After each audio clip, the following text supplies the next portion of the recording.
В эфире информационная программа «Итоги дня». С вами Марфирина Алексеева. Добрый вечер. В начале выпуска озвучу основные события уходящего дня. В республике отметили День Победы над милитаристской Японией и окончание Второй мировой войны. В Якутске собрали ветеранов-школьников и жителей города. Расскажем, как отметили дату города Якутии. На Восточном экономическом форуме Якутии сделан важный шаг. Подписано соглашение о программе по изменению климата. О подписаниях и программах подробнее. В Якутии началось досрочное голосование в участковых избирательных комиссиях на выборах органов местного самоуправления. Кто может им воспользоваться? Мастер-классы по самообороне и оказанию первой медицинской помощи. Ко Дню солидарности в борьбе с терроризмом на площади Дружбы народов прошла акция. В Якутске была проведена проверка обновления систем водоснабжения и отведения. Расскажем о готовности к отопительному периоду.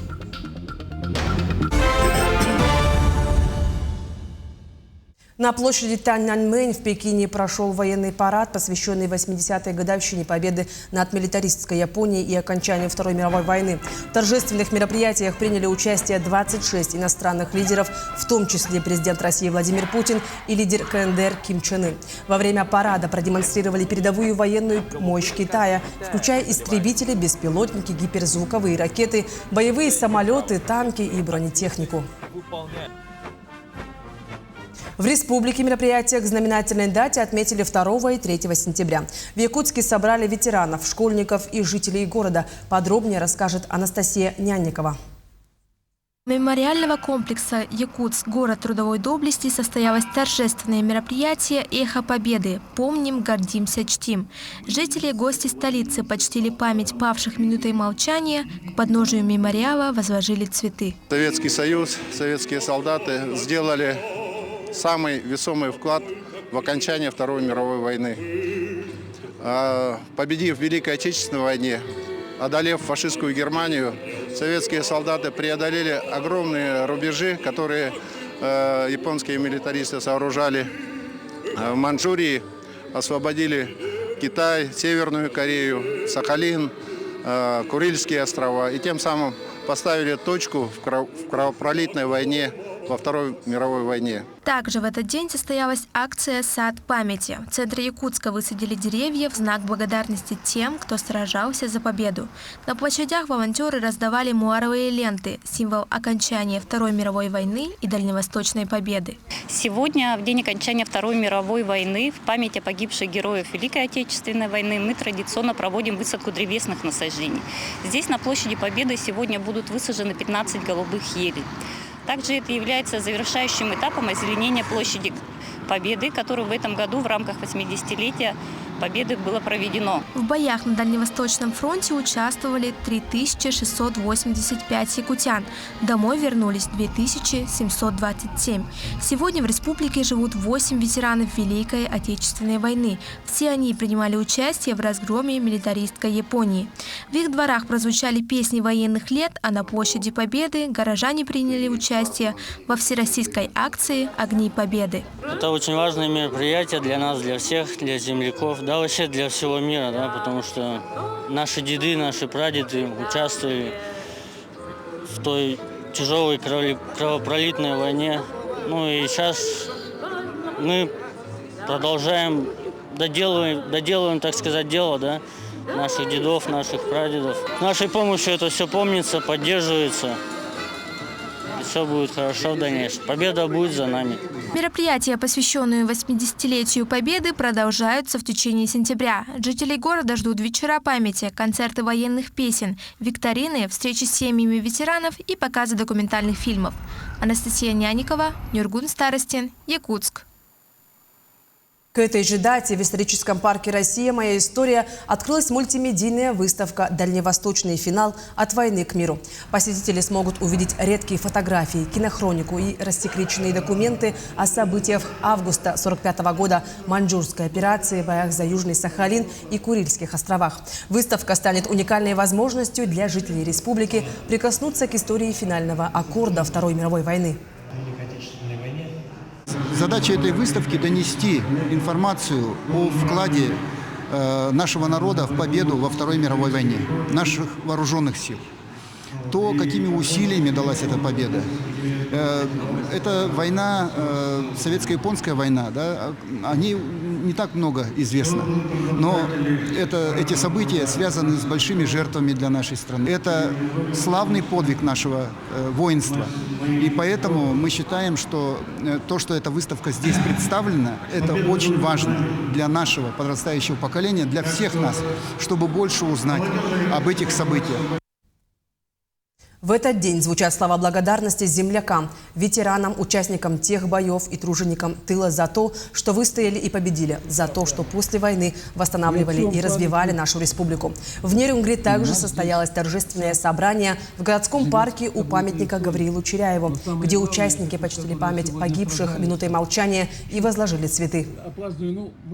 Я думаю, что... Мы сегодня возложили цветы к нашему фронтовику Гавриилу Чиряеву, тому человеку, который боролся с милитаристской Японией и дошел до Порт-Артура. Действительно, наш настоящий народный герой. Наша страна, она всю жизнь вот такая в борьбе, в войне, но мы боремся за правду и независимость нашей Родины, и мы обязательно победим и побеждаем.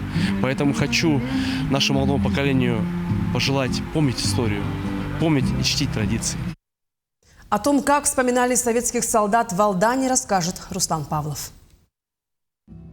Память жива, и пока мы громогласно говорим о подвигах и победах нашего государства, пока храним его историю, нас не сломить и не навязать нам чуждые ценности. Наряду с великими событиями Великой Отечественной войны мы всегда должны помнить о тех подвигах, которые были совершены на восточных рубежах нашей страны. Сохранение исторической памяти – это задача государственной важности, поскольку эта память для нашего народа священна. И мы всегда будем помнить, что российский народ всегда одержит победу над всеми трудностями, которые встают перед нашей страной. Потому что наше дело правое, и победа всегда будет за нами. На торжественный митинг в честь победы над милитаристской Японией у обелиска славы собралось молодое поколение алданцев. Школьники и студенты, юноармейцы и творческая молодежь почтили память тех, кто ставил жирную точку во Второй мировой войне. Молодое поколение хранит память не только в сердцах. Студенты Алданского политехникума ежегодно участвуют в поисковых работах на вахте памяти. Подрастающее поколение надо обучать. Ребята, прежде чем приступать к раскопкам, должны пройти специальное обучение, получить соответствующие сертификаты. Поэтому с первых курсов буду набирать новеньких.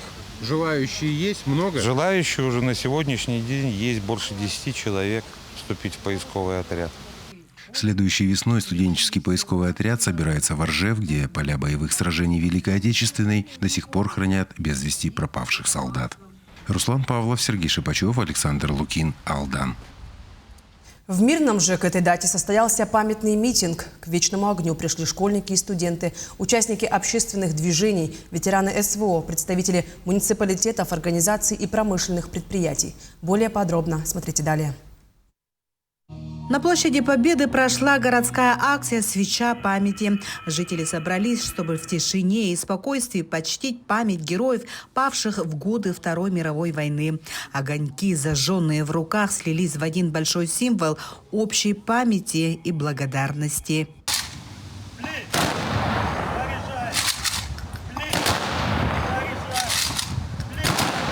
Акция «Свеча памяти» не просто ритуал. Это мост, соединяющий поколения, и клятва помнить тех, кто ценой своей жизни подарил мирное небо 3 сентября 1945 года.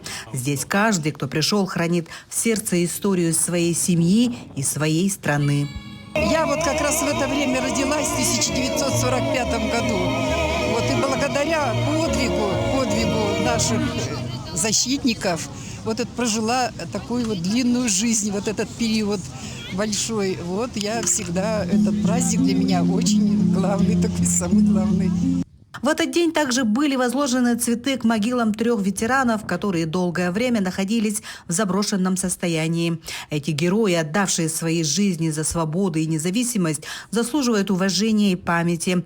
На днях могилы были приведены в порядок, и это стало важным шагом в восстановлении исторической справедливости.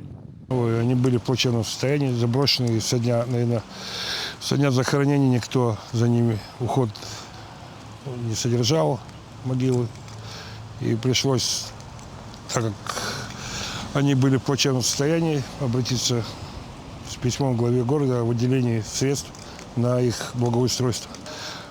Родственников нету. У кого родственники, те еще ухаживают за могилами, за захоронением своих ветеранов, участников войны. А остальные, кто уезжает, становятся заброшенными. Работа по благоустройству могил будет продолжена при поддержке местных властей. Важно, чтобы память о солдатах-победителях жила в сердцах будущих поколений. Алмазная провинция была создана руками тех, кто сражался за свободу, поэтому это не только дань уважения, это ответственность перед теми, кто отдал все ради мира и благополучия. Анна Васильева, Мирный.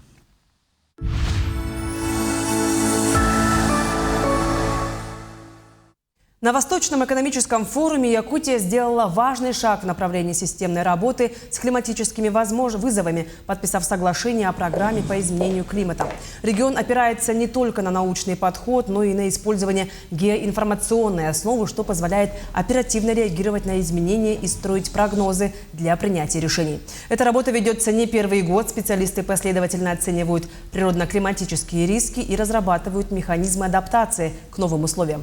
На форуме были закреплены ключевые направления проведения научно-исследовательских проектов и запуск образовательных программ для подготовки специалистов нового уровня. И сегодня мы в соглашении закрепили наши ключевые направления взаимодействия.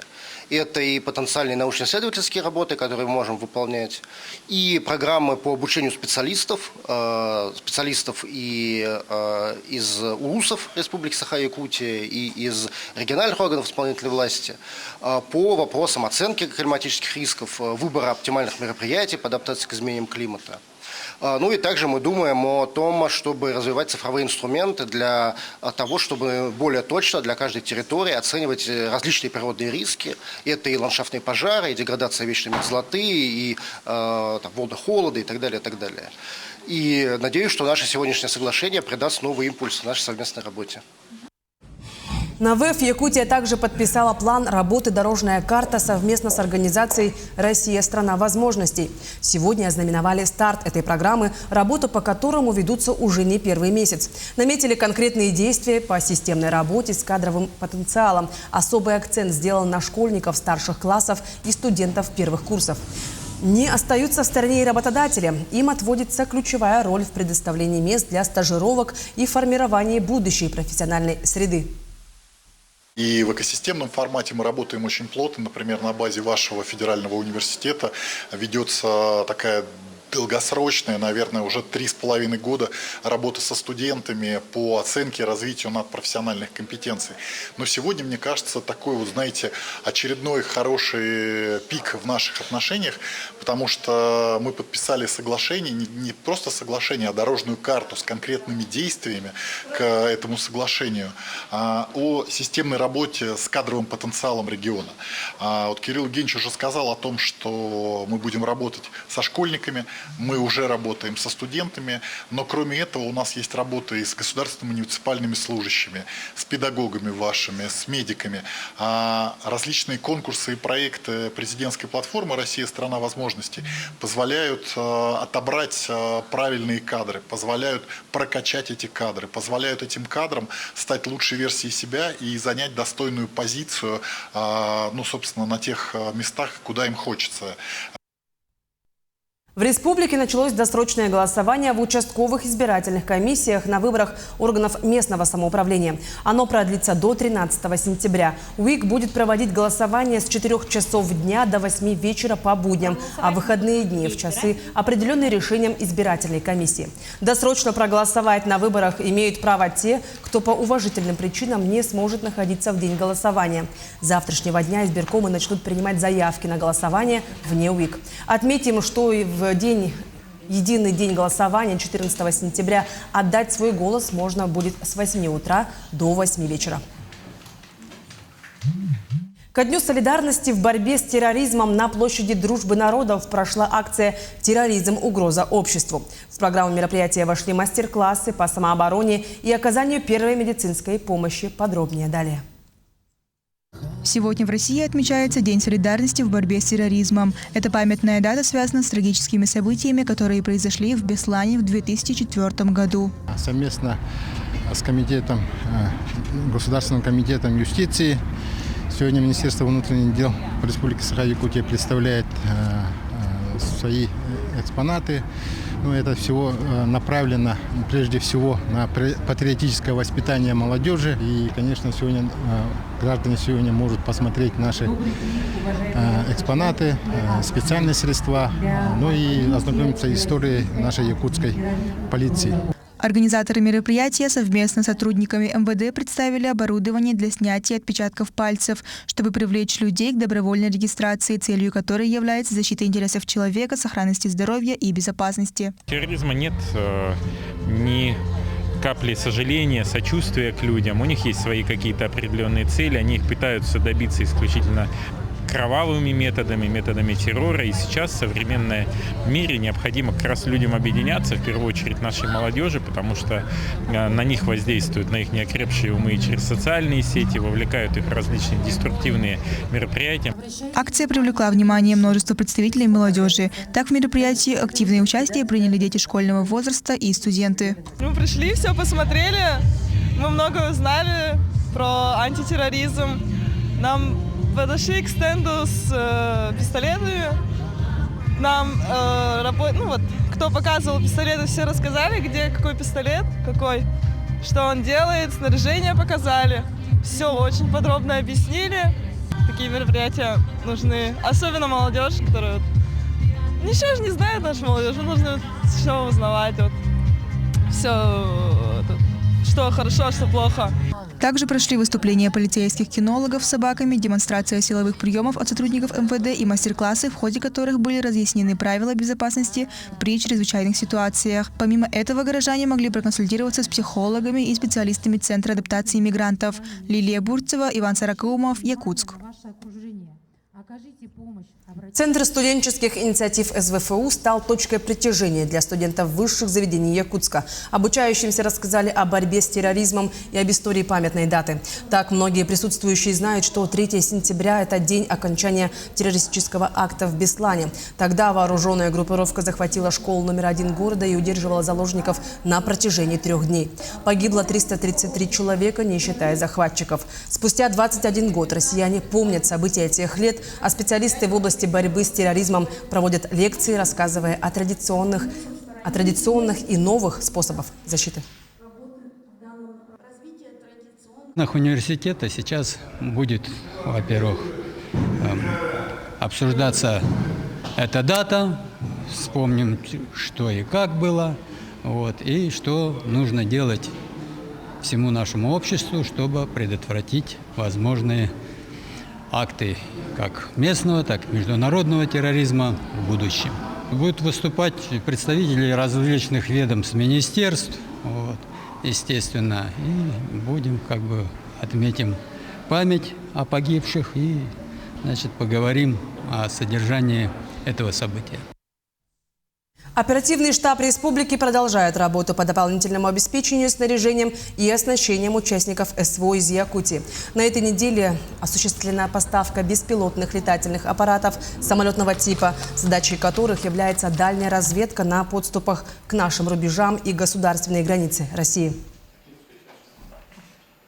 В опорный пункт прибыл очередной рейс с автотехникой и гуманитарной помощью нашим бойцам, переданные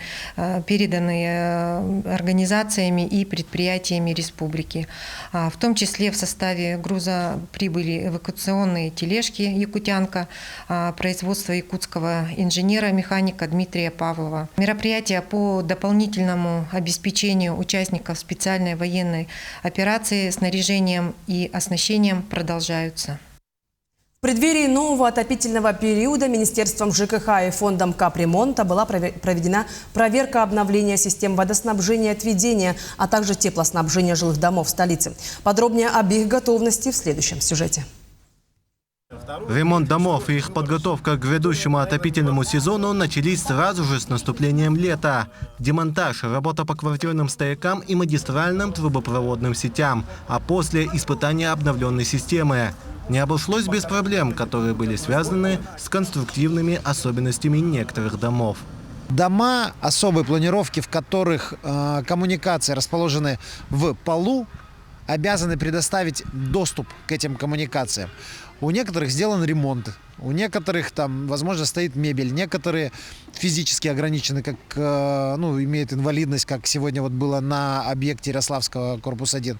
Это и объективная, и субъективная причина. И своевременно зайти, чтобы сделать большой дом, не получается. Тем не менее, общая готовность домов, вошедших в план капремонта, составляет более 95%.